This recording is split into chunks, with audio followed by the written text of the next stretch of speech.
የእውነት ማመን አልቻልኩም። ታውቃላችሁ፣ የእውነት ማመን አልቻልኩም። ቲክቶክ ላይ ቪዲዮ ነፃነት ወርቅነህ ሞተ ሲባል ቪዲዮ ሳይ ማለት ነው ይሄ ውሸት ነው ውሸት ነው እያልኩኝ እስክሮን አድርጋለሁ። ውሸት ነው እውነት ነው ወላሂ ውሸት ነው የሚባል ነገር ነበረ ስጠብቅ የነበረው ግን ሳይሆን ቀረ። በቃ መጀመሪያ እንትን ስል ያው የተለመደ ነገር ስለሆነ ሰውን ስንፈልግ እንገለዋለን፣ ስንፈልግ እናንሰዋለን። ይሄ ነገር አለ በሚዲያ ደረጃ እንደዛ መስሎኝ በቃ እኔ እንትን ብያለሁኝ። እንደው ለራሳችሁ ያርገው ይሄንን ያላችሁ ሰዎች ምናምን እያልኩ ማለት ነው። አሰላሙ አለይኩም ወራህመቱላሂ ወበረካቱ። እንዲሁም ሰላም ሰላም ብያለሁ ወደ ኢትዮጵያውያን እያላችሁበት ሰላማችሁ ይብዛ። ሰላምና ፍቅር ለሀገሬ ኢትዮጵያ። የእውነት በጣም በጣም ነው ያዘንኩት።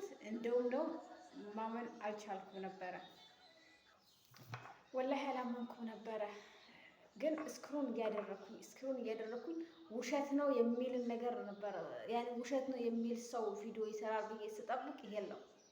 በቃ ህው ያልኩት መቼ ነው ኢቢኤስ ያወጣውን የጻፈውን ሳይ በቃ እውነት መሆኑን እንትን አልኩኝ። እውነት ነው የምላችሁ ወላሂ አሁን ራሱ ቪዲዮን እያየው ምናምን ያለ ነው ይመስለኝ ውሸት ምናምን። ሱብሃንአላህ እኔ ኢትዮጵያ ላይ አሉ ከሚላቸው አርቲስቶች አድናቂዎች ነበርኩኝ አንዷ። በቃ ኢትዮጵያ ላይ አሉ የሚላቸው አድናቂ አርቲስቶች በጣም የምወደው የማደንቀው ሰው ነበረ ነፃነት ወርቅነህ። ግን ሞት ለማንም አይቀርም። ሞትን ሁሉም ሰው ይቀምሳታል። የማይቀምሳት ሰው የለም። ሀብታም እንሁን ደሃ እንሁን የፈለገ ይሁን ሞትን ይቀምሳል። ሱብሃንአላህ ብቻ ለቤተሰቦቹ አላህ መጽናናትን ይስጣቸው። እንዲሁም ደግሞ ለአድናቂዎቹ፣ እንዲሁም ለስራ ባልደረቦቹ፣ እንዲሁም ደግሞ ለመላ ለኢትዮጵያ ሕዝብ አላህ ጽናቱን ይስጠ። በጣም እውነት ምርጥ ሰው ትልቅ ሰው ነው ያጣ ነው። ግን ምንም ማድረግ አይቻልም እና አንዳንዴ አርቲስቶቻችን እንደዚህ ምርጥ ሰዎችን መታመማቸውን ሳንሰማ መሞታቸውን ነው እየሰማን ያለ ነው። ወንድማችን ነፃነት ወርቅነህ የሶስት ልጅ አባት ነው። እንግዲህ ለልጆቹ ለቤተሰቦቹ አላህ ጽናቱን ይስጣቸው። በጣም ያሳዝናል። ሴሪየስ በጣም ያሳዝናል። ወላሂ እኔ ማመን አልቻልኩም። ሀቂቀትን ነው የምላችሁ። ቪዲዮ እያየው ምናምን ያለ እየመሰለኝ ነው። ግን ምንም ማድረግ ስለማይቻል አላህዬ ለቤተሰቦቹ ሰብር ይስጣቸው። ወላሂ ነው የምላችሁ። ለዚህ ነው እኮ ሰው በህይወት እያለ መዋደድ፣ በህይወት እያለ መከባበር፣ በህይወት እያለ መተሳሰብ የሚባለው ነገር ለዚህ ነው። አሁን አለን እያልን እንግዲህ ሞት ሲመጣ አያስፈቅደንም። ትንሽ ጠብቅ፣ እንዘጋጅ፣ አልተዘገጃጀንም፣ ቦታ አላስገባንም፣ ይሄንን አላደረግንም አንለው። ገባችሁ? በቃ ሞት ሲመጣ በድንገት ለሰከንድ እንትን አይልም፣ ሩሃችንን ይዞ ነው የሚሄደው። ስለዚህ የእውነት ሰው ከሞተ በኋላ ማልቀስ፣ ከሞተ በኋላ የሚያሳዝን ግጥም የሚያሳዝን ነገር ምናምን ማውጣቱ ቢቀርና በህይወት እያለ ሰው መረዳዳት ካለበት፣ መጠቃቀም ካለበት፣ ሰውን መጠየቅ ካለብን በህይወት እያለ በጣም ብዙ አርቲስቶች ባይዘው መታመማቸውን ሳናቅ መቸገራቸውን ሳናቅ መሞታቸውን ነው የምንሰማው። ይሄ ማለት ሰውን በህይወት እያለ እንግዲህ ወንድማችን ነፃነት አርቲስት ነፃነት ወርቅነህ በኢትዮጵያ ሕዝብ ሁሉ የሚወደድ የሚደነቅ ሰው ነው። ግን ምንም ማድረግ አይቻልም። ኢቢኤስ ሁለት ሰው አጣች አይደለም?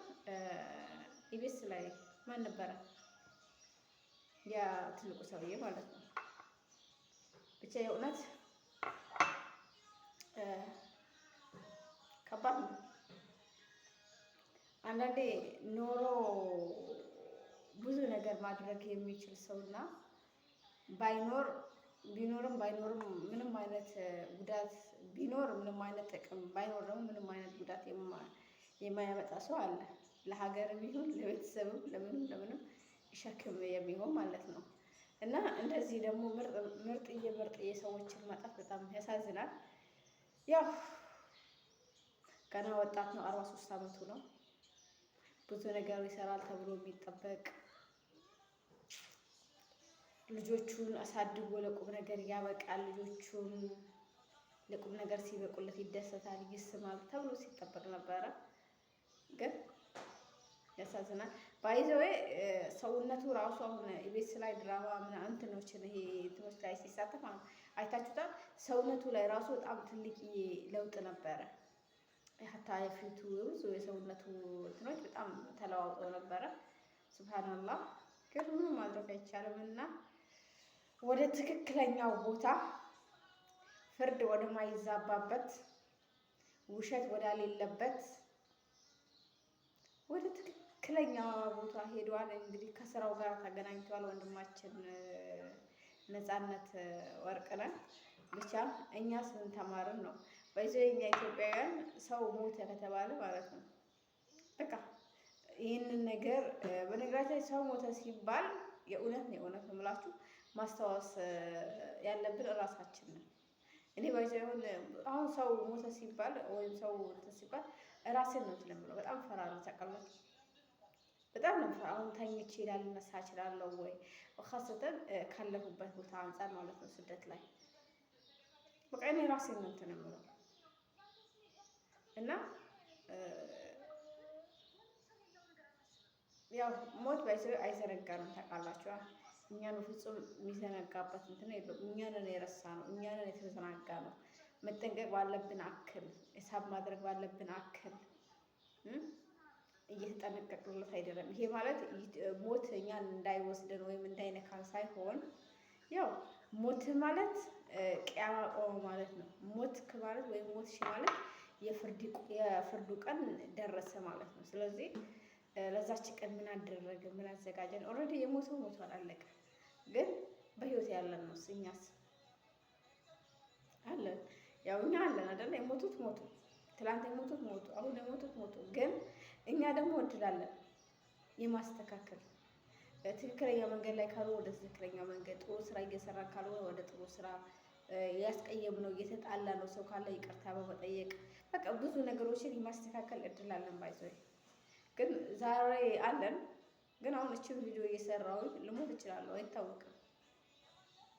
የእውነት ነው ብላችሁ ትላንትና አሁን ነፃነት ወርቅነህ ወላሂ ታይቼ ራሱ ፊቴ ድቅን ሳቂታው የሚስቀው ነገር የሚያደርጋቸው አክቶች ወደ መድረክ ሲገባ የሚያደርጋቸው እያንዳንዳቸው ነገር አይኔን ክድና አድርጌ እሱን ነው እንትን የምለው። ከዛ ማልሻ አይኔን ክድና በቃ ወላሂ ነው እንደዚህ እና ስገለባብ አይኔን ስከድን የሚመጣብኝ እሱ ነው። ይሄ ማለት እሱ ክላስ አንድ ጊዜ ሄደዋል። እኔም ግን ትላንትና ባይዘ በጣም ራሴን አሞኝ ስለነበር ማለት ነው ወላሂ አሁን ተኝቼ አድራለሁ ማለት እነሳለሁ ወይስ በዚሁ አሸልባለሁ ምናምን ብዬ በጣም ነበረ ከራሴ ጋር ሀሳብ እየሰራሁ የነበረው እና ሞት ክፉ ነው ታውቃላችሁ። ሞት ክፉ ነው እና ከባድ ነው። ለቤተሰቦቹ አላህ ጽናቱን ይስጣቸው።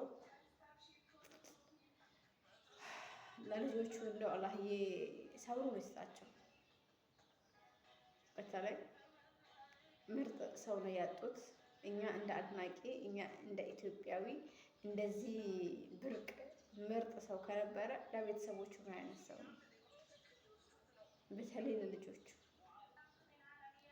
እና እንግዲህ ልጆቹ አድገውና መንድገው የነፃነት ወርቅነህ ልጅ እንግዲህ እነሱ የሚተኩ ይሆናል የእሱን ቦታ ማለት ነው። ሆኖም ሳለ ሁሉም አሁን አድናቂ እኛ ነን አይደለም ያልነው በሌላ አድናቂ እንተካዋለን የተለያየ ነገር ምን አለታል። ግን ቤተሰቦቹ በምንም ተአምር አይተኩትም። ኻሰተን ልጆቹ እና አላህዬ ጽናት ውስጣቸው ቤተሰቡ ላይ ራሱ በጣም አሞኛለኝ። ግን ያው ቪዲዮ ከሰራው በጣም ቆየት ስላልኩኝ ነው ወደዚህ የመጣሁት እንጂ በጣም ወላሂ እና እንግዲህ ዱአ አድርጉልኝ። ሰላም ነው።